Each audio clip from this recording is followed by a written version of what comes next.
네, 안녕하세요. 오늘 2026년 이제 부동산 전망과 서울 아파트를 가장 싸게 사는 방법이라는 주제로 재개발 투자 전략 강의를 준비한 부의 레시피라고 합니다.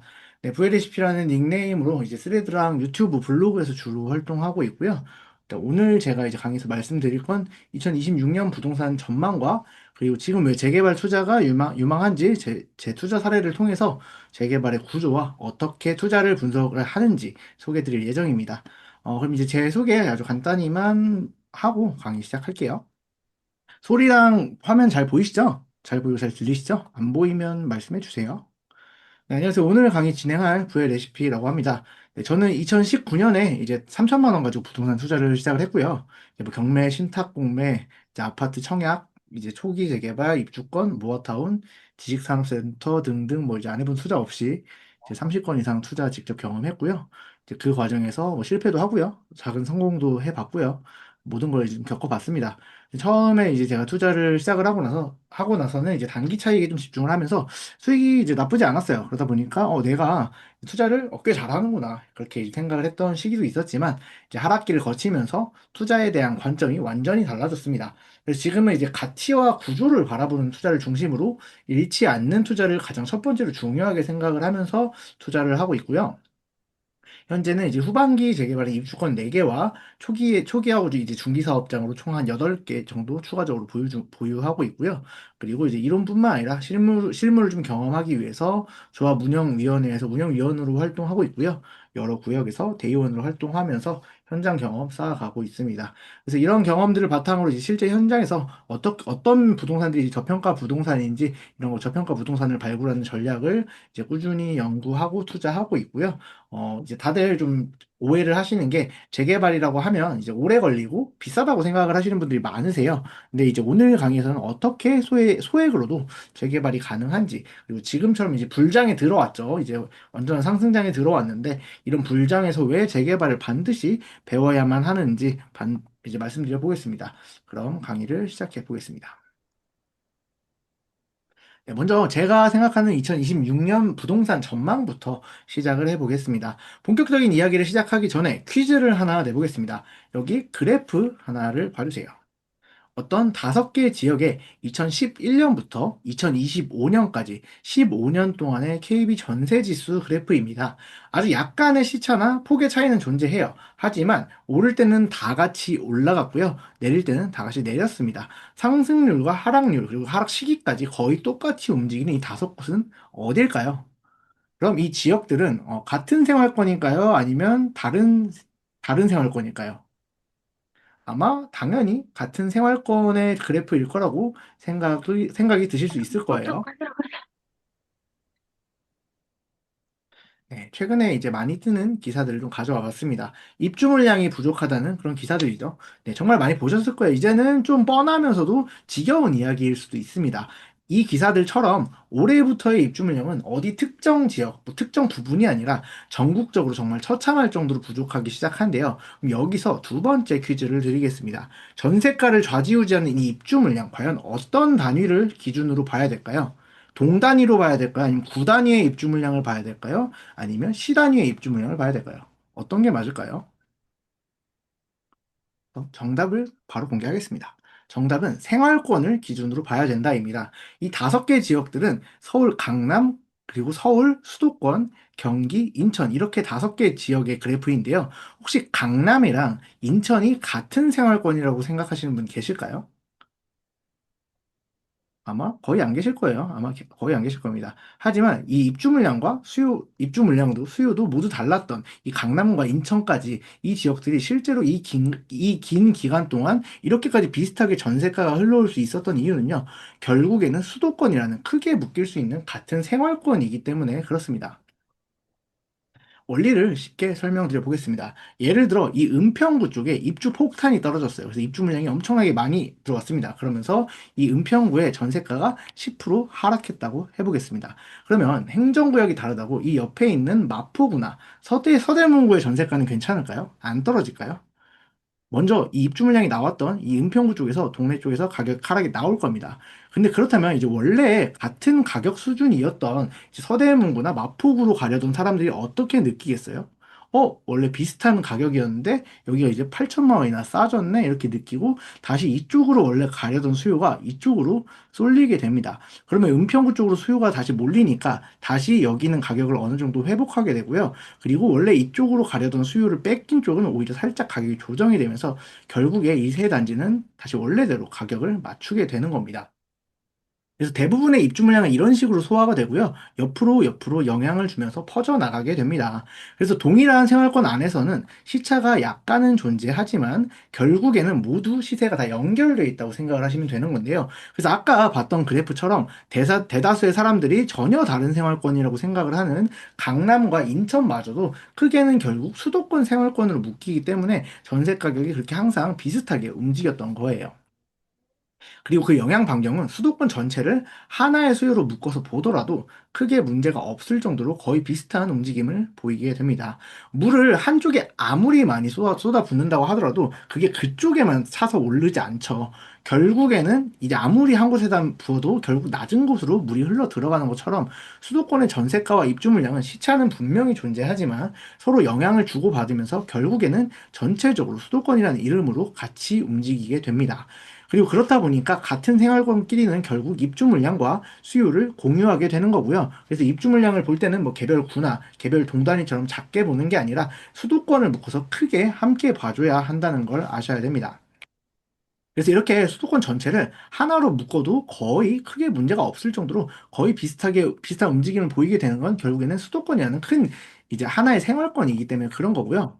반면에 같은 경기도라고 할지라도 이제 안성이나 동두천이나 평택이나 이천 같은 솔직히 이제 여기를 수도권이라고 하긴 좀 그렇죠. 그래서 수도권이라고 잘 인식되지 않는 그런 지역들하고 서울하고 한번 같이 묶어봤습니다. 어때요? 이제 아까 여기서는 완전히 하나의 그래프처럼 움직이던 게 이제 생활권이 달라지니까 완전 서울과 제각각으로 움직입니다. 그래서 여기는 실제로도 같은 생활권이 아니고 사람들이 인식하는 것처럼 그리고 서로 연결되어 있는 지역들이 아니기에 입주 물량을 공유하지 않고 영향을 따로 받게 되는 겁니다. 그리고 지금 이 수도권의 입주 물량은 정말 처참한 수준인데요. 서울이야 엄청 많이 부족하지만 서울은 원래 만성 부족이에요. 이제 충분했던 적이 없습니다. 그래서 항상 만성 부족이 되니까 그러려니 하는데요. 보통 서울이 부족하면요. 경기도가 채워주고요. 경기도도 부족하면 결국 인천에서 채워주고. 그래서 수도권 어딘가에서는 이 부족한 입주 물량을 항상 채워주면서 이제 수도권의 역사가 흘러왔는데요. 지금처럼 서울과 경기와 인천 이 모두가 적정 물량보다 한참이나 부족한 건 역사상 거의 유례가 없는 그런 상황이라고 할 수가 있습니다. 그리고 이 입주 물량을 조금 더 깊이 들여다보면 더 심각한데요. 아까 같은 경기도여도 수도권으로 볼 수 있는 경기도와 아닌 경기도의 흐름이 완전 다르게 움직이는 거 봤었죠. 그래서 2026년부터 2028년까지 물량이 안 그래도 엄청 부족하잖아요. 근데 이 경기도의 입주 물량 중에 무려 20%에 가까운 물량이 평택과 이천에 몰려 있습니다. 그래서 수도권으로 보기 애매한 그런 물량들이죠. 근데 이런 물량들까지 포함해서도 여전히 엄청나게 부족한 수준이기 때문에 그래서 진짜 공급 같은 경우에는 26년부터 28년 동안 의심의 여지 없이 정말 정말 많이 위험한 상태다. 이렇게 생각을 하시면 될 것 같습니다. 그래서 정부에서도 어떻게든 새롭게 공급 정책을 준비하고 정부가 열심히 하려고는 하고 있는 것 같아요. 네, 그래서 그러면 언젠가 공급이 충분해질 수 있을까요? 언젠가는 다시 충분해질지도 모릅니다. 언젠간요. 하지만 지금은요, 어떤 정책을 낸다고 하더라도 당장은 아무런 의미가 없습니다. 왜 아무 의미가 없냐면요. 예를 들어 볼게요. 2023년에 신생아가 역대 최저로 태어났다고 해요. 그러면 2023년부터 8년 뒤인 2031년도 초등학생 입학생 수는 어떨까요? 당연히 역대 최저에 가까운 수치가 나오겠죠. 근데 2031년에 이제 초등학교 입학을 해야 되는데 2030년에 와서 정부가 내년 초등학생 입학생 수가 너무 부족하다 이러면서 갑자기 이제 와서 출산율을 막 높이겠대요. 그러면 그렇게 해서 아무리 노력을 한다고 해서 올해 출산율을 높인다고 내년에 초등학생 입학생 수가 늘어날 수가 있나요? 당연히 터무니없는 소리죠. 근데 이 터무니없는 소리가 이상하게 부동산으로만 오면 굉장히 많이들 믿습니다. 그게 무슨 소리냐면요. 부동산도 똑같습니다. 이미 입주 물량의 선행 지표인 인허가가 2022년도에 굉장히 크게 감소했어요. 그리고 23년과 24년으로 오면서 평균 수준까지 회복을 하나 했지만 결국에 25년도에 다시 바닥으로 내려왔고요. 그래서 2026년에 이 부족한 입주 물량은요, 결국에는 2022년에 이 처참했던 인허가의 결과가 지금 나오기 시작하는 겁니다. 그래서 지금 어떤 공급 정책을 갖다 쓴다고 하더라도 타임머신을 타고 2022년으로 돌아가서 인허가를 다시 하는 게 아닌 이상 2029년까지의 입주 물량은 바꿀 방법이 없는 거예요. 그래서 지금 이제 중요한 건 2026년부터라도 정신 차리고 인허가를 막 열심히 내야 2030년 이후부터의 입주 물량, 그거를 지금부터 정상화를 하는 게 이제 지금부터의 정부의 과제인데요. 그러면 2026년부터 인허가는 극적으로 늘어날 가능성이 있을까요? 제 생각에는 쉽지는 않아 보입니다. 왜냐면 이미 많은 건설사들이 거의 역대급으로 가장 많은 부도가 나고 있어요. 그러면 앞으로라도 이제 인허가를 늘리려면 이렇게 지금 많이 부도가 나고 있는 이 건설사들의 수익을 어떻게든 보전하고 건설사를 어떻게든 살려줘야 되는데요. 이재명 정권이 들어온 이후에 오히려 건설사를 억압하고 재개발을 규제하고 있습니다. 이렇게 되면 결국에는 재개발 사업의 수익성을 악화하고 건설사의 수익을 악화시키기 때문에 당장의 인허가가 늘어나기는 점점 더 어려워지고 있는 거예요. 그래서 이런 이유들로 2026년 이후에도 사실 인허가가 극적으로 늘어날 가능성은 거의 없어 보이고요. 그리고 공급 절벽은 이런 이유들로 2030년 이후까지도 장기화가 될 가능성이 굉장히 높다고 저는 생각을 하고 있습니다. 그럼 이런 확정된 공급 부족이라는 키워드가 앞으로 어떤 시장을 만들어 나가게 될지 22년 8월 이제 하락기 이후에 지금까지의 부동산 시장 상황을 한번 보겠습니다. 본격적인 하락을 시작한 이후에 23년 상반기에 이제 강남이랑 서초, 송파 같은 최상급지가 먼저 하락을 멈추고 반등을 시작을 했죠. 그 뒤에 이제 중상급지라고 할 수 있는 강동구 같은 지역들이 23년 중반기부터 거의 같은 움직임으로 따라 붙었고요. 그리고 이제 조금 느리지만 이제서야 이제 서울 하급지나 수도권들이 조금 본격적으로 따라 움직이려는 이 찰나에 이제 정부가 연달아 규제를 걸면서 다시금 지금 브레이크가 조금 걸린 상황입니다. 그럼 이러한 상황에 앞으로 부동산 시장은 어떻게 흘러가게 될까요? 지금처럼 이렇게 계속 올라갔던 것처럼 계속해서 상급지만 올라가게 될지 한번 생각을 해보겠습니다. 일단 언론에서는요, 초양극화를 이야기하고 있어요. 그리고 한강벨트와 핵심지만의 상승을 이야기하고 있습니다. 그래서 지금까지 올랐던 곳들만 계속해서 상승한다고 이야기합니다. 하지만 저는 지금 생각이 많이 다릅니다. 본격적으로 이제 제 전망을 말씀드리기에 앞서서 유명한 부동산 이론 하나 설명드리고 시작을 하겠습니다. 바로 부동산 고무줄 기차 이론이라는 이론인데요. 부동산 시장은 절대 끊어지지 않는 고무줄로 연결되어 있는 기차와 같다. 이런 이론입니다. 한번 상상을 해보겠습니다. 기차가 고무줄로 연결이 되어 있다면 어떻겠습니까? 기차가 만약에 쇠사슬로 연결이 되어 있으면 앞 열차가 움직이면 뒷 열차가 바로 따라가겠죠. 하지만 여기처럼 이제 고무줄로 연결이 되어 있으니까 이 위 그립처럼 고무줄이 느슨한 상태에서는 이 앞 열차가 좀 앞으로 간다고 해도 뒷 열차가 바로 따라갈 수 있을까요? 아래 그림처럼 얘가 앞으로 쭉 치고 나서 이 고무줄이 좀 팽팽해진 뒤에야 이 뒷 열차가 따라갈 수가 있을 겁니다. 그리고 이렇게 팽팽해졌다가 고무줄을 딱 놓으면 어떻게 돼요? 고무줄은 이렇게 밀렸다가 딱 튕기는 순간 엄청 빠르게 앞으로 튕겨서 나가죠. 네, 그것처럼 뒷 열차가 아무리 버티고 싶어도 어느 순간을 넘어서면 결국 팽팽해진 고무줄의 힘을 못 이기고 앞으로 당겨져 오는데요. 이때 굉장히 빠르게 당겨져 온다. 이런 이론들이 이제 고무줄 기차 이론입니다. 네, 저는 그래서 현재의 상황이 바로 이 뒷 열차들의 고무줄이 이렇게 완전히 팽팽해질 대로 팽팽해져서 이제 튕겨나가기 직전의 상태라고 보고 있습니다. 그래서 이 뒷칸에 있는 열차들은 현재 거의 안 오르고 있지만 앞으로 입주 물량 부족으로 인해서 전세가 상승이 이제 나오기 시작을 하면서 이곳에 사는 사람들은 결국 반강제적으로 이제 매수에 들어갈 수밖에 없을 거예요. 그리고 이렇게 상승이 나타나기 시작을 할 때 이제 앞 열차 쪽으로 빠르게 딸려가면서 날아가게 될 겁니다. 그래서 이런 걸 흔히 시장에서 이제 갭매우기라고 하기도 하고요. 키 맞추기라고 표현하기도 하는데요. 그럼 이 이론이 실제로 시장을 얼마나 잘 설명을 하고 있는지 과거 대한민국 부동산 역사를 보면서 한번 설명해 드려 보겠습니다. 일단 파란색은 조금 전에 보셨던 것처럼 이제 강남입니다. 강남은 이제 엄청나게 날아갔죠. 그리고 초록색은 인천이고요. 이제 빨간색은 이제 노원구입니다. 그래서 방금 말씀드린 것처럼 이제 나머지는 바닥을 기고 있어서 격차가 어마어마합니다. 방금 전에도 말씀드렸고 다들 알고 계신 상황일 겁니다. 하지만 반전이 하나 있는데요. 사실 이건 지금의 그래프가 아닙니다. 바로 20년 전 2003년부터 2006년까지의 모습입니다. 그리고 이 오른쪽이 지금의 그래프예요. 사실 이때나 지금이나 거의 너무 비슷하게 흐름이 가고 있죠. 그래서 이것처럼 이제 양극화는 이번이 절대 처음이 아니었습니다. 이때도 지금과 같이 역대급으로 양극화가 벌어졌던 시기인데요. 그러면 저 시기 이후에 어떻게 이 시장이 흘러갔는지를 보면 지금 앞으로 우리의 미래도 어떻게 될지 좀 예상을 해볼 수 있지 않을까 생각을 합니다. 잠시 물 한 잔만 마실게요.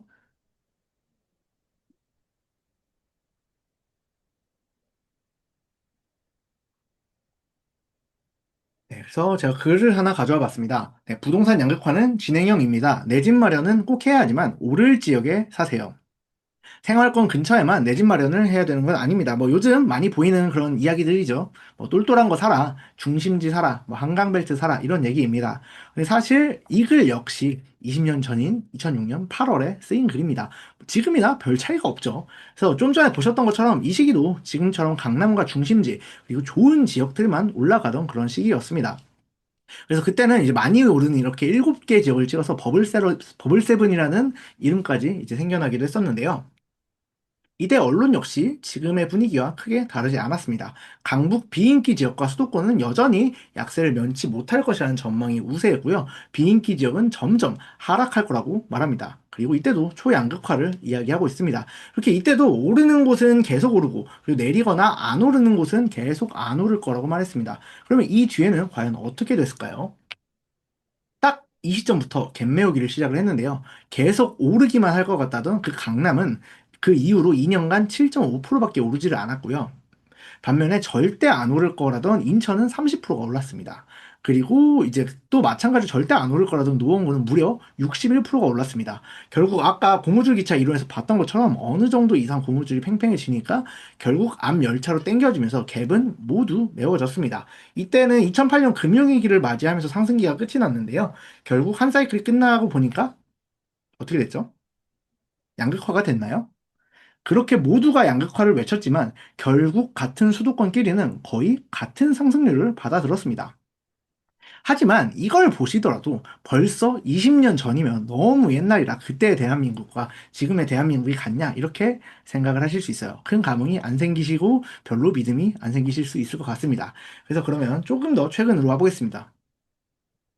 2016년부터 2018년입니다. 여긴 진짜 10년도 안 된 최근이에요.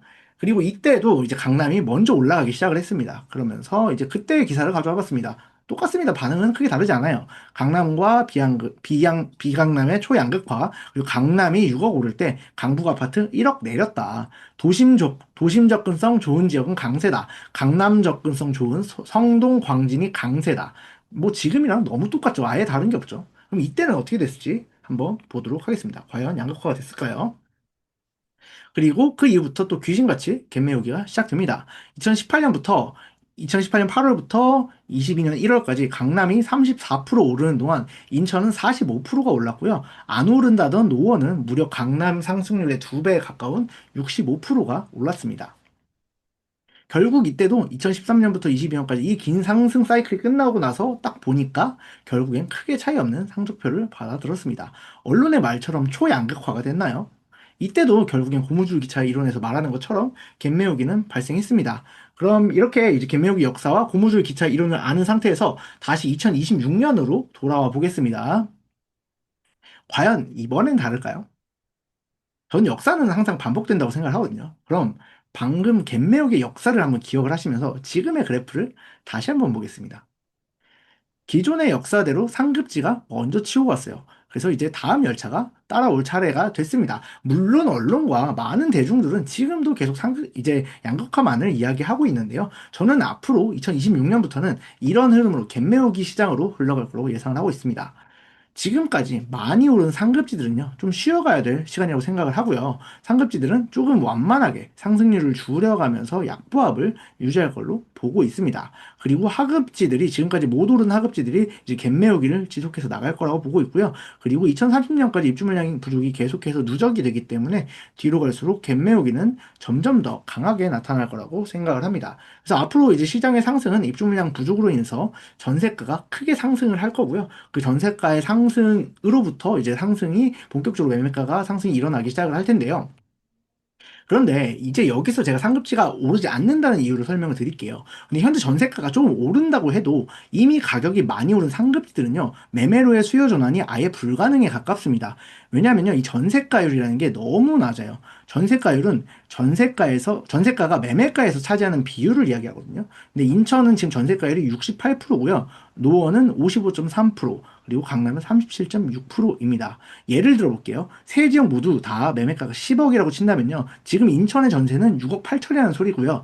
노원의 전세는 5억 5천 3백이라는 소리고요. 강남은 10억 중에 3억 7천 6백만이 전세라는 얘기예요. 그래서 만약에 인천은 전세가가 20% 오르면요. 6억 8천 전세가에서 1억 4천 정도가 오르는 거고요. 그러면 전세가가 이제 6억 4천에서 1억 4천 정도가 오르니까 거의 8억 2천 정도가 돼서 이제 10억 매매가면 이제 아주 조금만 보태면 바로 이제 매매로 할 수 있겠죠. 그렇기 때문에 이제 이 정도의 전세가율에서는 아주 이제 전세가가 오르기 시작하면 매매로 수요 전환이 잘 일어납니다. 반면에 강남은 어떠냐면요.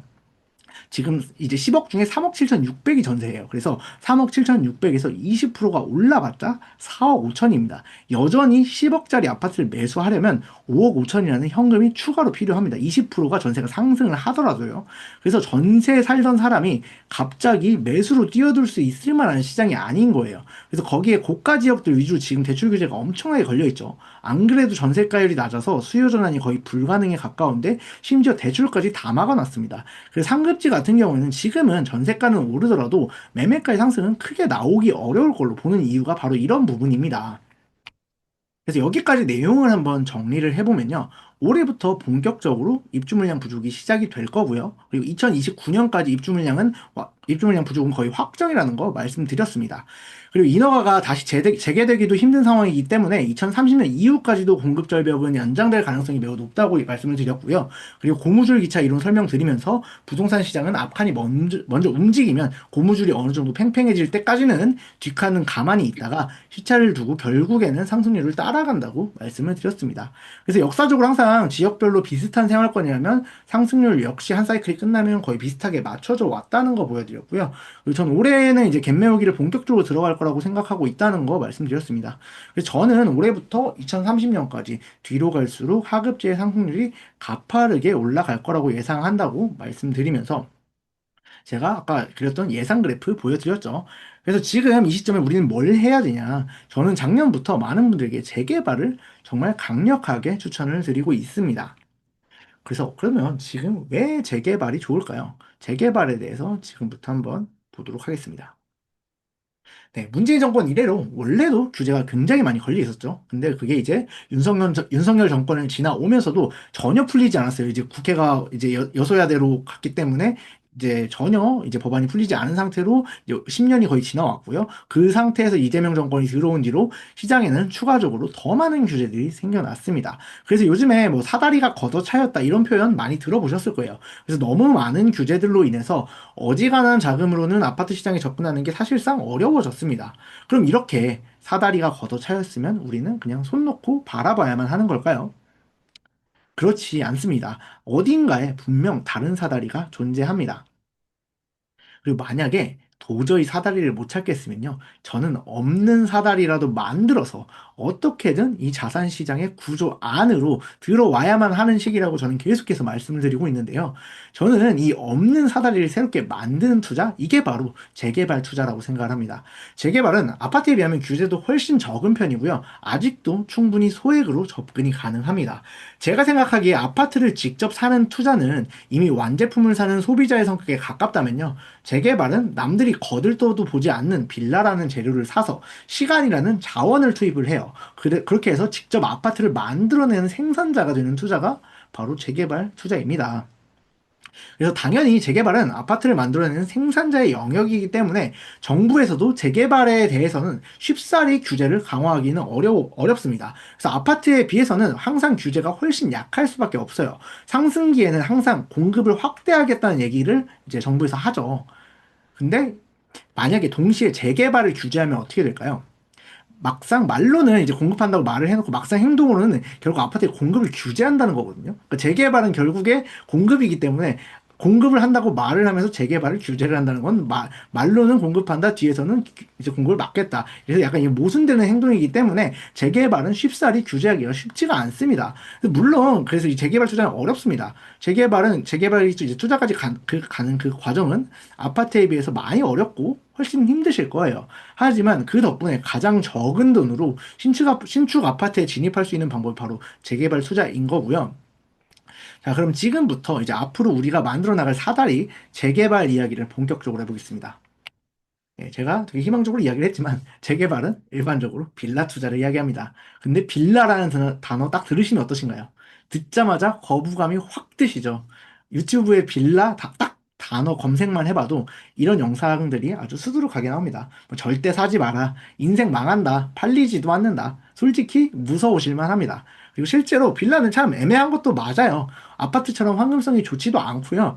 공급도 워낙에 쉬워서 원래도 가격이 거의 안 오르는 상품입니다. 그래서 무턱대고 빌라를 그냥 샀다가 안 팔려서 고생하시는 분들 정말 많이 있는 거 맞고요. 하지만 여기서 그냥 빌라와 오늘 제가 말씀드릴 재개발 빌라는 이야기가 아예 다릅니다. 빌라라는 겉모습은 똑같지만 재개발 빌라 안에는 아파트가 될 권리가 숨어 있기 때문인데요.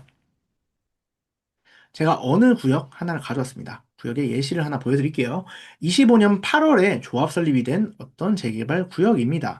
만약 여기가 조합 설립이 될 걸 예상을 하고 2021년에 이 구역에 있는 빌라를 샀던 사람들은 어떻게 됐을까요? 저 유튜버들 말대로 인생이 망했을까요? 결과 한번 확인해 보도록 하겠습니다.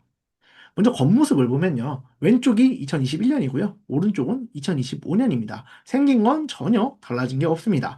차이라고는 그냥 오른쪽은 현재 재개발이 진행을 하고 있다 정도뿐입니다. 21년 5월 이 빌라의 가격은 3억 4천에서 3억 6천 정도였고요. 투자금은 한 5천 정도 들여서 매입을 했습니다. 근데 내일이 문제지. 아니, 이거, 보시면요. 친구 거 강의 듣고 있어. 친구 강의한다길래. 왜? 잠시만요. 잠들었어? 소리를 어떻게 끄죠? 네, 음소거 좀 부탁드릴게요. 다시 진행하겠습니다. 네, 21년 어디까지 했죠? 아, 네, 여기까지 했군요. 21년 5월 빌라의 가격은 3억 4천, 3억 6천 정도였고요. 투자금은 5천 정도 들여서 매입을 했습니다. 그럼 재개발이 진행이 된 뒤에 빌라의 가격은 어떻게 변화하게 됐을지 보겠습니다. 아까 2025년 8월에 조합 설립이 됐죠. 그래서 조합 설립 직후인 25년 9월과 10월에 두 건의 거래가 찍혔는데요. 4년 만에 무려 9억 6천만 원이 됐습니다. 6억이 넘게 올랐어요. 이 사람은 아까 5천만 원 투자해서 6억이 넘는 수익을 가져간 거예요. 도대체 어떻게 이게 가능한 걸까요? 이게 가능한 이유는요, 바로 다수의 사람들은 이 빌라의 겉모습만 보기 때문이에요. 그러다 본격적으로 이제 조합 설립이 되고 아파트가 되어가는 과정이 넘어가니까 사람들은 그제서야 뒤에 숨어 있는 이 아파트의 가치를 보기 시작한 겁니다. 그래서 뒤늦게 아주 많은 돈을 주고 사는 거죠. 그럼 우리가 할 일은 아주 심플합니다. 남들이 이 아파트가 될 권리를 보지 못하고 그저 이 빌라의 모습만 보고 있을 때 이 아파트가 될 곳을 미리 알아보고 저렴할 때 여러 곳에 씨앗을 뿌려놓으면 되는 겁니다. 대부분 그런 건 알아볼 수가 없고 운이야 이렇게 생각을 하시는데요. 절대 그렇지 않습니다. 철저하게 리스크와 수익을 계산할 수 있고요. 내가 감수할 수 있는 리스크 안에서 확실한 수익이 나올 곳을 계산을 해서 그런 곳들에 최대한 많은 씨앗을 뿌리면서 나의 가능성을 올려가는 거예요. 그게 바로 재개발 투자이고요. 자, 그럼 지금부터 이 재개발로 얼마까지 벌 수 있을지 확인하는 방법과 어떻게 리스크를 확인하는지 그 방법을 제가 투자했던 투자 예시를 통해서 한번 보여드리도록 하겠습니다. 제가 이제 서울에 있는 아파트 단지를 하나 가져왔습니다. 2017년에 이제 2017년식에 1200세대 정도 되는 그런 단지이고요. 약 17억 정도의 거래가 되는 그런 아파트입니다. 여기에 갭 투자를 하려면 한 9억 정도가 필요한데요. 그럼 제가 여기서 좀 말도 안 되는 가정을 하나 해보겠습니다. 어떤 사람이 꼭 이 집에 너무너무너무 살고 싶어서 15억 정도의 10년간 전세를 살아주겠다고 합니다. 그럼 우리는 이 아파트를 약 2억의 돈으로 갭 투자를 할 수가 있겠네요. 혹시 이 아파트 2억으로 갭 투자하실 분 계실까요? 아마 뭐 채팅에 올라오진 않았지만 아마 정말 많은 분들이 하고 싶어 하실 거라고 생각이 듭니다. 2억이면 너무 괜찮죠. 방금 보여드렸던 단지는요, 마곡 힐스테이트 13단지라는 아파트인데요.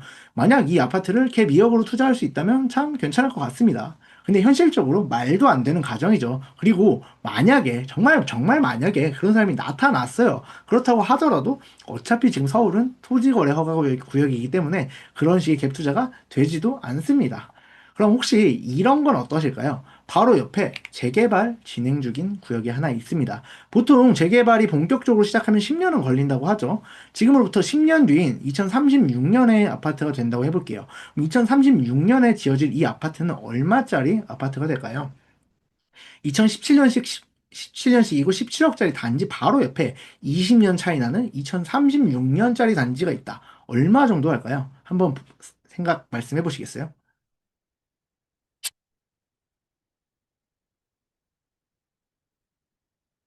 오, 27억, 30억, 엄청 공격적이시네요.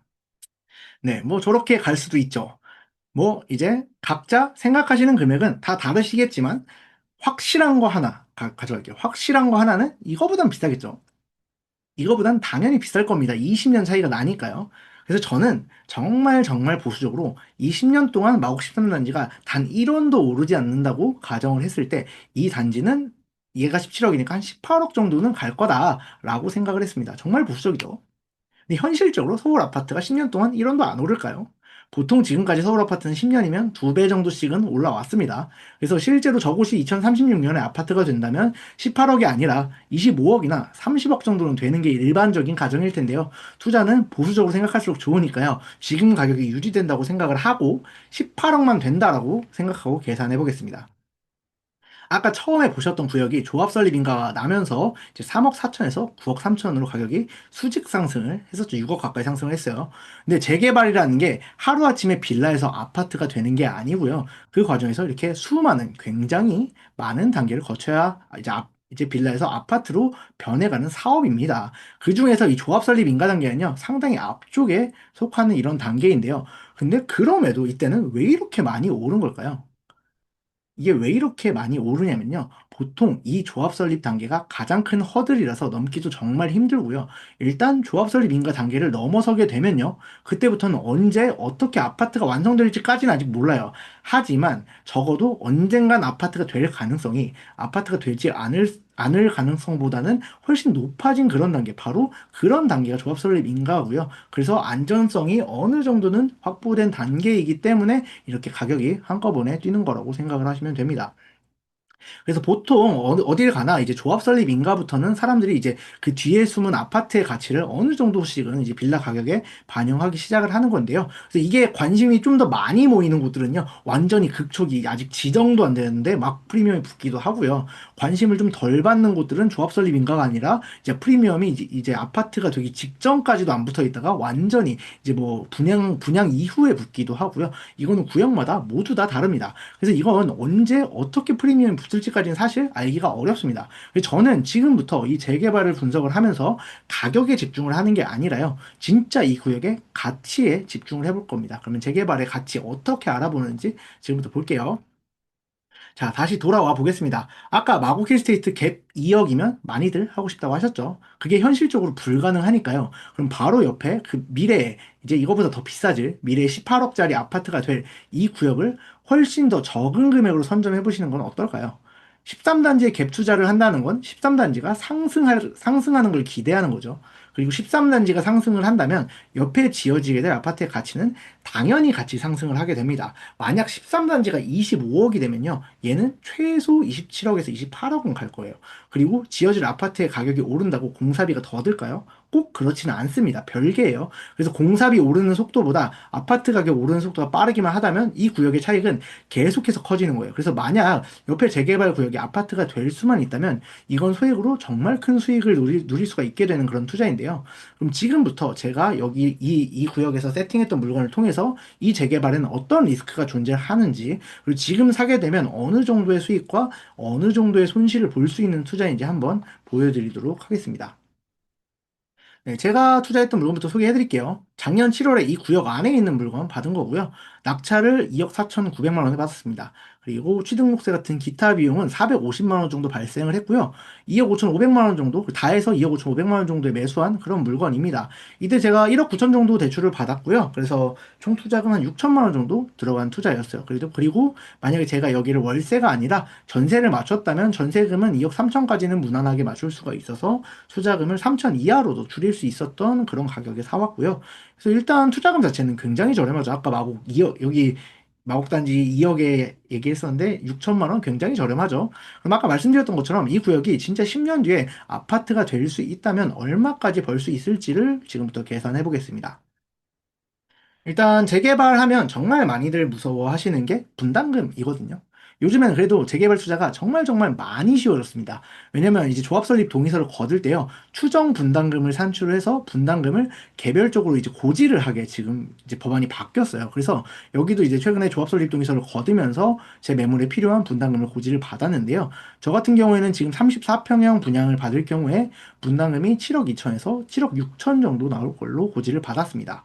분담금 엄청 비싸죠. 일단 보통 이 금액 이야기를 들으시면 대부분 헉 하십니다. 일단 금액 단위가 너무 크잖아요. 7억, 7억 2천, 7억 6천. 이거 현금을 이제 평생 모으기도 쉽지가 않을 텐데 이 생각을 하시니까 금액 단위가 너무 크니까 대부분 이제 겁을 먹으시는데 사실 이것도 전혀 무서워하실 필요가 없습니다. 사회에 초년생들이나 무주택자들 청약 정말 많이들 기다리시죠. 청약 기다리시는 이유가 뭐예요? 계약금 10%만 있으면 끝까지 들고 갈 수 있어서, 그리고 시세보다 싸게 살 수 있어서죠. 그래서 내 돈 별로 안 들이고 아파트를 길게 가져갈 수 있다는 게 바로 청약의 장점이잖아요. 근데 그 구조는 재개발도 마찬가지입니다. 이 분담금을 전부 현금으로 내는 게 아니고요. 저 분담금의 계약금, 이 분담금의 10%, 이거 분담금 10%를 이제 계약금으로 내고 나머지 금액은 청약이랑 동일하게 중도금과 잔금으로 끌고 갈 수가 있습니다. 그래서 아무리 빨라도, 지금 여기가 아무리 빨리 돼도 이 구역은 지금으로부터 분담금을 낼 때까지 아무리 빨라도 5년 이상은 무조건 걸릴 거거든요. 그러면 그때까지 분담금의 10%인 7에서 8천, 7에서 8천 정도 계약금만 어떻게든 마련하시면 됩니다. 그리고 가끔은 이제 시공사와 정말 좋게 좋게 계약하는 구역들이 있어요. 그런 구역들은 이제 소위 빵빵외계라고 해서요. 분담금 자체를 아예 내지 않다가 이제 입주할 때 이제 보통 주택자금 대출 받잖아요. 그래서 주택담보대출 이렇게 해서 받을 때 이제 분담금을 내도 되는 그런 구역들도 있습니다. 이렇게 되면 여기는 아예 들어갈 돈이 없는 거고요. 이렇게 생각을 하면 이제 분담금은 그렇게까지 두렵지는 않으실 거예요. 그래서 사실 재개발하면서 진짜 중요한 건요, 분담금이 얼마냐가 아니라 그래서 지금 이거 얼마나 싸게 사올 수 있는 건데 이게 정말 중요하고요. 이게 핵심이라고 생각하시면 됩니다. 그럼 이게 아파트가 된다면 얼마나 싸게 사오는 건지 한번 보겠습니다. 제가 샀던 매수가에 조합에서 알려준 이 분담금을 더하면요, 우리가 실제로 이 34평형 아파트를 얼마에 사는 건지를 알 수가 있는데요. 제가 아까 2억 5,350만 원에 사왔다고 말씀을 드렸습니다. 그럼 그 금액에 분담금을 더하면요, 제가 이 아파트를 사오는 금액이 되는데요. 이 두 개를 더해보니까 9억 7천에서 10억 천 사이가 나옵니다. 약 10억 언저리가 나오는 거예요. 그래서 아까 분담금 7억이라고 했을 때는 헉 소리가 나왔는데 막상 더해보니까 어때요? 더해봤자 10억입니다. 아까 여기 완성되면 얼마라고 했죠? 보수적으로 18억 받죠. 그리고 다들 아까 18억도 되게 보수적이라고 생각을 하셨을 텐데 이 18억짜리를 10억에 사오는 투자가 되는 겁니다. 그래서 지금부터 10년간 하락장을 맞이해서 아파트가 1원 한 푼 안 올라도 8억 정도는 안정적으로 벌 수 있는 투자가 되는 겁니다. 그래서 10년 투자 너무 길다고 생각하실 수 있는데요. 10년에 8억 모으실 수 있는 분 계신가요? 저는 못 모을 것 같습니다. 아마 흔치 않을 거예요. 이 정도면 저는 충분히 매력적인 투자라고 생각을 합니다. 하지만 이건 아파트가 되는데 성공했을 때 얻을 수 있는 금액입니다. 베스트 케이스죠. 여기는 아직 초기 단계이기 때문에 언제든 실패할 수 있습니다. 아직 조합 설립이 안 됐기 때문에 언제든 엎어질 수 있습니다. 아파트가 안 될 가능성이 많이 존재하는 건데요. 그래서 초기 단계를 다룰 때는요, 리스크를 관리하는 게 정말 중요합니다. 그럼 여기는 리스크가 얼마나 있을지 리스크도 한번 같이 살펴보겠습니다. 그럼 지금부터 최악의 상황을 가정해 보겠습니다. 재개발을 하면서 가장 최악의 상황이 뭘까요? 상상할 수 있는 가장 최악의 상황이 뭘까요?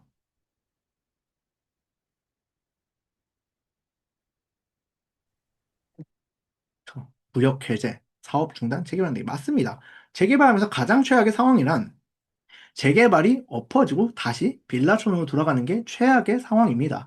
이렇게 되면 완전히 망한 투자가 되는 거거든요. 근데 아무리 빌라촌으로 다시 돌아간다고 하더라도요, 여기 빌라라는 건물은 남습니다. 그래서 이 빌라는 남기 때문에 적어도 매매가가 전세가 밑으로 떨어지는 일은 없습니다. 그리고 아무리 빌라더라도 전세가는 보통은 올라갑니다.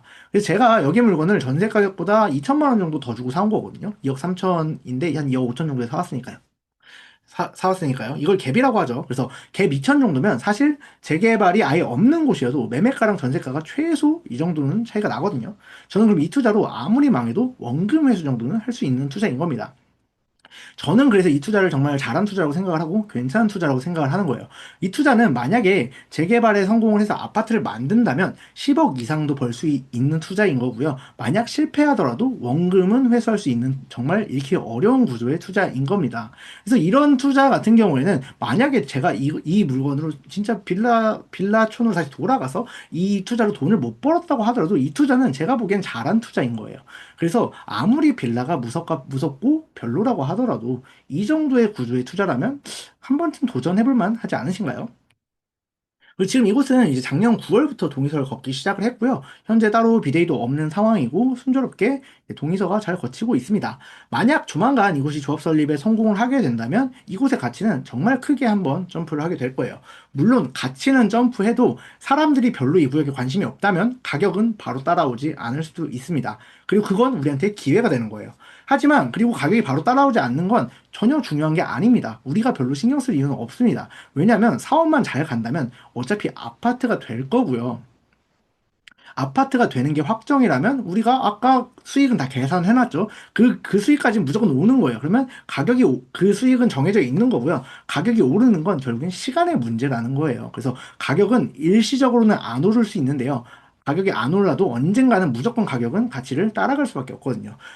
그 여기에 지금 들어간 투자금이 6천만 원밖에 안 됩니다. 그리고 제가 정말 정말 돈이 필요해지면 이거 전세 맞추면 다시 한 4천 정도 또 회수가 되거든요. 그래서 이런 투자는 전혀 조급할 이유가 없고요.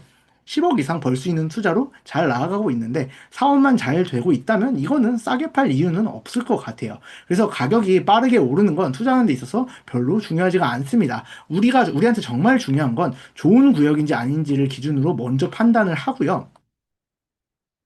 먼저 판단을 하고 그리고 여기가 정말 좋은 구역이라는 판단이 섰으면 그때 가서 싸게 선점을 하면 됩니다. 그래서 그 구역의 사업이 잘 진행되기를 기다리기만 하면 되는 겁니다. 그래서 이 구역은 여전히 매력적인 가격에 매물이 많이 있고요. 근데 아무리 제가 이렇게 재개발에 투자에 좋은 점과 리스크 관리하는 법을 계속 말씀드린다고 하더라도 진짜 아파트가 될지 안 될지 모르는 빌라는 도저히 무서워서 못 들어가겠다 이렇게 하시는 분 분명히 계실 겁니다. 빌라는 이제 아무래도 진입장벽이 좀 있다 보니까 굉장히 무서워하시는 분도 있을 거예요. 그래서 그런 분들을 위해서 지금부터는 조금 더 쉽고 안전한 이미 아파트가 되는 게 거의 확정된 단계를 한번 보도록 하겠습니다. 아무래도 확정된 단계는 리스크가 거의 없죠. 리스크가 굉장히 낮다 보니까요. 당연히 돈이 많이 필요합니다. 보통 서울에서 이런 확정된 입주권 단계 전후에 들어가려면요. 적게는 7, 8억 정도, 보통 10억 이상이 현금으로 필요하게 됩니다. 그리고 사실 분양을 받는 거에 비해서 가격이 크게 싸지가 않아요. 그래서 10억 가까이 투입을 하고 1, 2억 정도 싸게 사는 수준입니다. 그래서 들어가는 투자금을 생각을 한다면 싸게 사는 의미는 거의 없는 게 서울에서의 입주권 단계 투자인데요. 그래서 제가 지금부터 말씀드릴 곳은요, 앞에서 말씀드렸던 기회의 땅이 하나 있습니다. 제가 2026년 이후 앞으로의 시장을 강한 갭매우 기장으로 예상을 한다고 말씀을 드렸었죠. 그래서 갭매우기로 수혜를 보게 될 많은 지역들이 있을 텐데요. 저는 그 지역들 중에서 인천의 한 구역을 소개시켜 드리려고 가져왔습니다. 아파트가 될 구역도 소액으로 가능하다고 하니까 막 좋아하시다가 이제 인천이라는 이름이 들리자마자 벌써부터 막 실망하는 소리가 들리는 것 같기도 한데요. 그래도 정말 괜찮은 곳이니까요. 한번 끝까지 들어봐 주세요. 제가 소개해드릴 곳은 인천 부평의 1호선 백운역 초역세권에 위치한 부평 신촌구역이라는 곳입니다. 2300세대급으로 대단지가 들어설 곳이고요. 인근에 확실한 대장이 될 만한 그런 단지입니다. 여기는 지난달인 25년 12월에 이제 재개발의 마지막 관문인 관리처분 인가를 이미 받았고요. 올해 5월부터 이주를 나갈 그런 구역입니다. 이제 이주를 나가는 구역이면 이제 여기는 아파트가 될까 안 될까를 고민할 만한 단계는 아니고요. 언제 입주하게 될지 얼마의 분양을 할지 정도 그 정도의 변수만 남은 그런 구역입니다. 그래서 지금 이 구역이 완성이 된다면 얼마 정도의 아파트가 되게 될까요? 바로 옆에 있는 아파트가 2023년식 부평 힐스테이트인데요. 여기 25평이 현재 6억 정도 하고 있습니다. 얘가 지금 6억 정도인데요. 신청구역은 2031년에서 32년쯤 완공이 될 걸로 예상을 하고 있습니다. 일단 연식이 한 8년 정도 차이가 나고요. 세대수나 입지나 거의 모든 면에서 신촌구역이 부평 힐스테이트보다는 조금 더 훨씬 더 좋은 그런 단지입니다. 그래서 당연히 얘보다는 얘가 더 비싸게 될 그런 단지인데요. 그럼 이게 얼마나 비싸게 될 거냐? 이건 제가 수강생들한테 나눠드리는 이제 재개발 구역 분석하는 이제 시세 부정 시트입니다. 여기에 제가 이제 직접 여러 요소들을 넣어서 분석을 해봤을 때 옆에 아파트가 하나도 안 올란다고 가정을 하고 구해보니까요. 정말 최소로 잡았을 때 7억에서 7억 2천 정도 가격은 무난하게 형성을 하겠구나 정도로 예상을 했습니다. 그럼 여기에 투자를 하려면 투자금은 얼마나 필요할까요? 먼저 현재 부평 일스테이트부터 보면 이제 갭 투자를 하려고 하면 이제 매매가가 5억 8천이고요. 지금 전세가 한 3억 정도 들어있어서 약 2억 8천 정도의 갭 투자 금액이 필요한 그런 상황입니다. 그리고 11호 이제 토지거래 허가 규제 이후로 여기가 이제 비규제 토거가 아니다 보니까 거래량이 좀 많이 늘었어요. 굉장히 많이 늘었죠. 그래서 갭 투자가 꽤 많이 들어왔다고 합니다. 근데 여기서 생각을 해볼 게 하나 있어요. 사람들은 이제 갭 투자는 아파트를 사는 거기 때문에 이제 아파트를 사는 거기 때문에 아파트니까 안전하다 이렇게 생각을 하고 이 금액을 내고 투자를 합니다. 그럼 바로 옆에 이것보다 더 비싸질 곧 대장 아파트가 될 입주권은 어떨까요? 이것도 위험한 투자일까요? 어떻게 생각하시나요?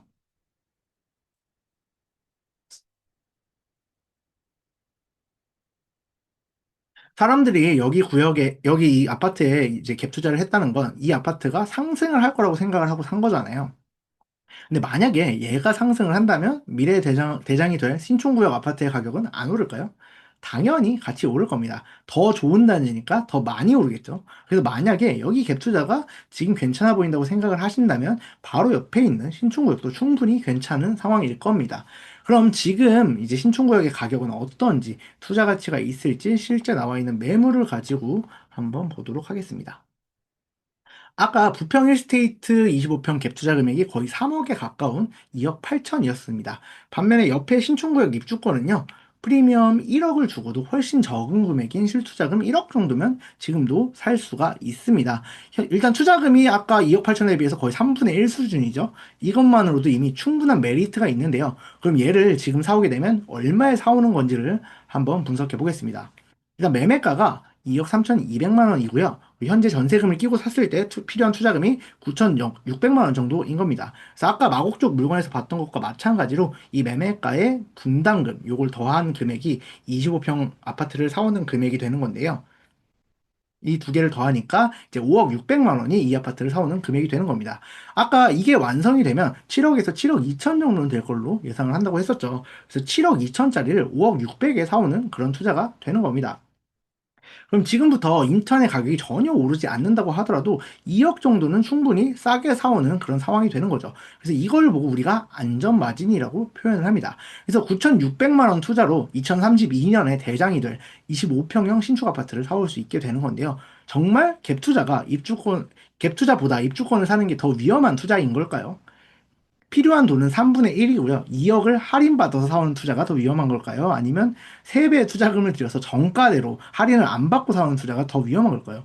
모두가 재개발은 위험해서 하면 안 된다고 말을 할 때 이 구조를 정말 확실하게 이해를 하고 있다면 입주권은 하나도 위험하지 않아 라고 이제 강하게 말할 수 있어야 됩니다. 물론 그렇다고 갭투자가 위험한 투자라고 말씀을 드리는 건 아니에요. 하지만 이렇게 확실하게 구조를 이해할 수 있는 사람만이 지금과 같은 큰 기회를 아주 저렴하게 선점할 수 있게 되는 겁니다.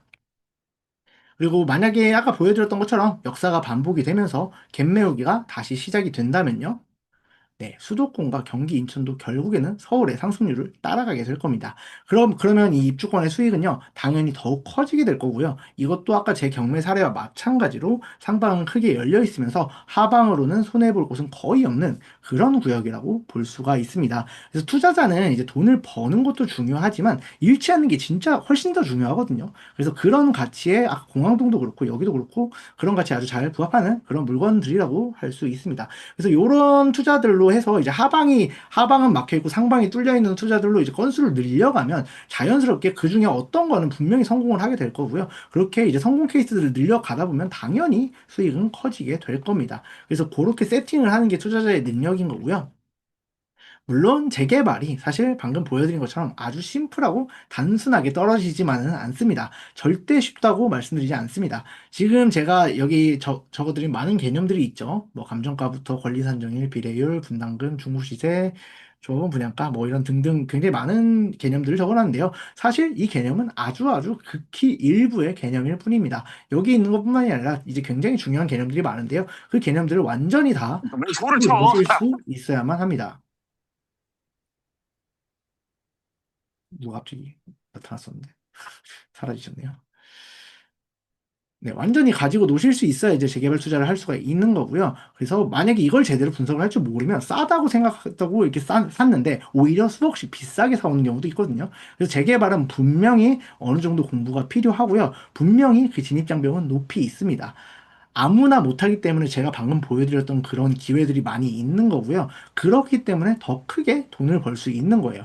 이 진입장벽이 처음에는 넘어오기가 너무너무 어렵고 힘든데요. 넘어온 뒤에는 오히려 나를 지켜주는 정말 든든한 성벽이 되거든요. 그래서 제가 방금 보여드렸던 그런 구역들처럼 아파트보다 훨씬 더 적은 돈으로 오히려 훨씬 더 좋은 입지에 더 대장이 될 그런 아파트를 심지어 몇 억씩 할인된 가격으로 사올 수 있게 하는 게 바로 재개발 투자입니다. 재개발은 배워두면 앞으로도 진짜 큰 돈이 될 만한 투자니까요. 이번 기회를 통해서 본격적으로 좀 공부를 해보셨으면 좋겠습니다. 또 오늘 이제 준비한 강의는 여기까지고요. 오늘 제 강의를 통해서 재개발의 매력을 좀 느끼셨다면 재개발은 반드시 인생에서 한 번쯤은 본격적으로 공부를 해보셨으면 좋겠습니다. 그래서 어떻게 공부를 시작하면 좋을지 한번 로드맵을 간단하게 말씀드려 보겠습니다.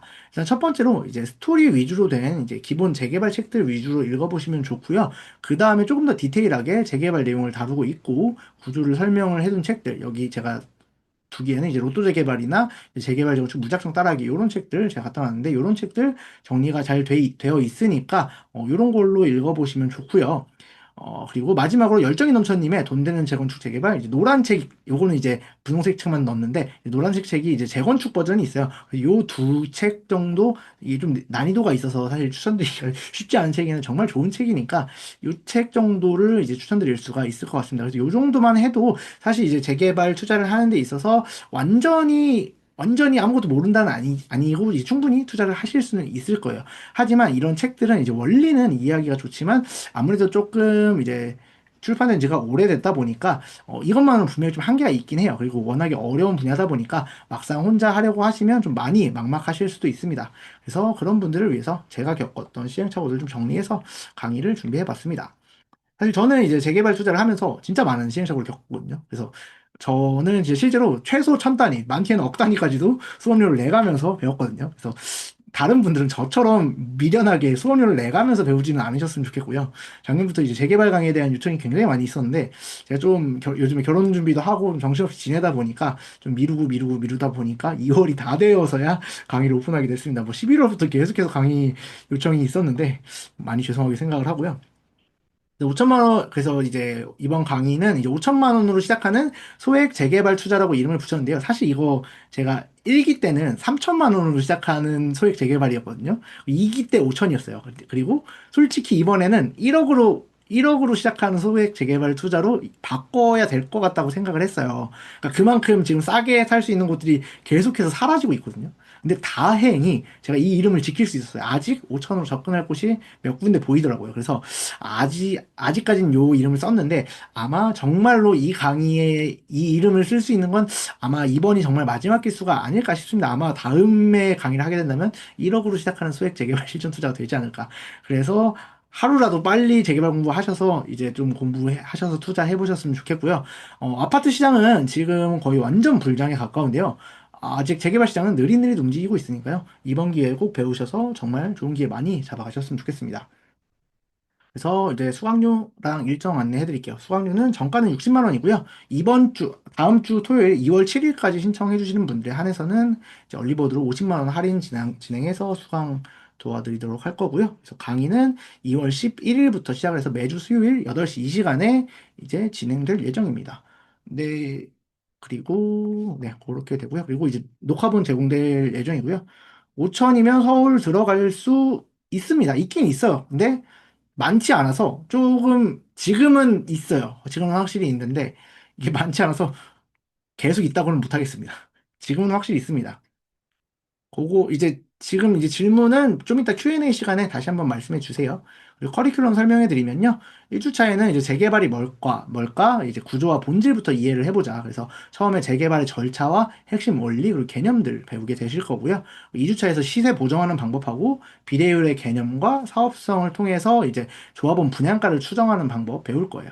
그리고 사실 저런 입주권도 이제 분석을 해야 되는 부분들이 어떤 구역은 지금보다 이제 조합원 분양가가 막 1억 정도 올라갈 수도 있어요. 지금 당장은 제가 아까 말씀드린 막 더하기만 해서 싼 게 보이는데 막상 저기는 조합원 분양가가 1억, 2억씩 올라갈 구역들이 있거든요. 그리고 반면에 어떤 구역 같은 경우는 사업성이 좋아서 오히려 막 1억씩 내려갈 곳들도 있습니다. 그럼 이런 구역들은 지금은 가격이 똑같아도 이제 가치가 완전히 다른 구역들이거든요. 그래서 이런 곳들은 막상 끝까지 가면 한 2억 정도는 가치가 차이 나는 구역들이기 때문에 이런 거를 알아볼 수 있는 방법 가르쳐 드릴 거고요. 이거 확실하게 계산하는 방법 가르쳐 드릴 거예요. 그리고 3차에 요즘에 정말 작년부터 많이 핫했던 게 공사비인데 이 공사비에 대한 계산도 할 줄 아셔야 돼요. 그래서 공사비와 사업성을 조금 더 정밀하게 분석을 해서 진짜 여기 조합원 분양가 안 올라갈 수 있는 건지 아닌지 이런 부분에 대해서 좀 정밀하게 배울 거고요. 그래서 피해야 할 사업장의 사업 리스크와 그러다가, 임장은 뭘 어, 봐야 뭐, 임장 가서는 뭘 봐야 되는지 이런 부분들을 가르쳐 드릴 겁니다. 그리고 이제 4주차에서는 모아타운과 이제 큰 시장의 지표와 흐름 읽는 법을 배우게 될 거예요. 그래서 이제 아무래도 이제 기본적으로 제가 좀 앞단에서 다뤘던 2026년 전망에서 이제 입주 물량이나 이런 걸 통해서 이제 어떻게 시장이 흘러가는지, 그래서 전세가율, 뭐 전월세 전환율 이런 다양한 지표들이 있거든요. 그래서 굉장히 그 지표들을 통해서 앞으로 시장의 흐름이 어디로 가느냐에 따라서 이제 내가 어디를 지금 유망하게 투자를 할 건지 이게 결정이 되는데 그런 거에 대한 해석하는 것까지 4주차에 다룰 예정이고요. 그리고 마지막 5주차는 이제 제 강의는 아니고요. 각 조별 이제 조를 짜드릴 거예요, 강의에서. 그래서 조별 발표와 이제 임장을 가셔서 조별 발표 준비해 주시면 되고, 저도 이제 수강생분들이랑 같은 조건에서 같이 물건을 찾아서 저도 발표를 하는 그런 시간을 가져보도록 할 겁니다. 그래서 만약에 이제 시간이 좀 여유가 된다면 여건에 따라서 외부 강사분들 너무 좋으신 분들이 많아서 그런 분들도 초대해 드릴 수 있고요. 그래서 커리큘럼은 요 정도이고요. 그리고 강의 수강해 주시는 분들께 이제 수강 혜택으로 이제 전용 카톡방 유지하고 있습니다. 여기서는 이제 개인 사정에 맞춰서 이제 매물 직접적인 상담도 해드리고 있고요. 조금 더 제가 실시간으로 좋아 보이는 매물들, 그래서 어떻게 분석을 하는지 이런 거 실시간으로 계속해서 올려드리고 있고요. 그 외에 이제 정규 강의 커리큘럼이 계속해서 조금씩 바뀌기 때문에, 그리고 예시도 계속해서 바뀌고 상황이 계속해서 바뀌기 때문에 이제 한 번 수강생 분들하고 계속 같이 하고 싶은 마음에 이제 재수강 시에는 70% 할인된 금액으로 계속해서 수강하실 수 있게 해드릴 겁니다. 그리고 수강 중과 수강 후 지금까지는 계속해서 1대1로 피드백을 드리고 있고요. 제가 나중에 너무 유명해져서 이제 수강생이 너무 많아져서 도저히 감당이 안 된다 하기 전까지는 계속해서 1대1로 피드백 해드릴 예정입니다. 그래서 그리고 이제 제가 경매 강의 20% 할인을 이제 적어뒀는데요. 제가 이제 이전에 경매 강의도 찍어뒀어요. 그래서 제가 정규 강의를 1, 2기를 하다 보니까 경매를 너무너무 해야 되는 거예요. 그러니까 경매를 같이 하면 정말 할 수 있는 물건이 폭이 막 이렇게 넓어지는데 이거를 제가 정규 강의 시간에 하자는 시간이 너무 부족하고 해서 이제 경매 강의를 따로 뺐는데 사실 지금 같은 시기에는 경매랑 재개발을 같이 하면 너무너무 좋은 시기이기 때문에 경매 강의까지 같이 하시면 20% 할인해서 이제 결제 진행 도와드리고 있는데 경매 강의도 같이 해서 하시면 좀 도움 많이 받으실 수 있을 것 같습니다. 그래서 요 정도고요. 이제 여기 제가 링크를 올려드릴 거예요. 보일까요? 잠시만요. 왜 안 될까요? 제가 컴퓨터를 잘못 땄습니다. 잠시만요. 이 사이트를 잠시만 기다려주세요.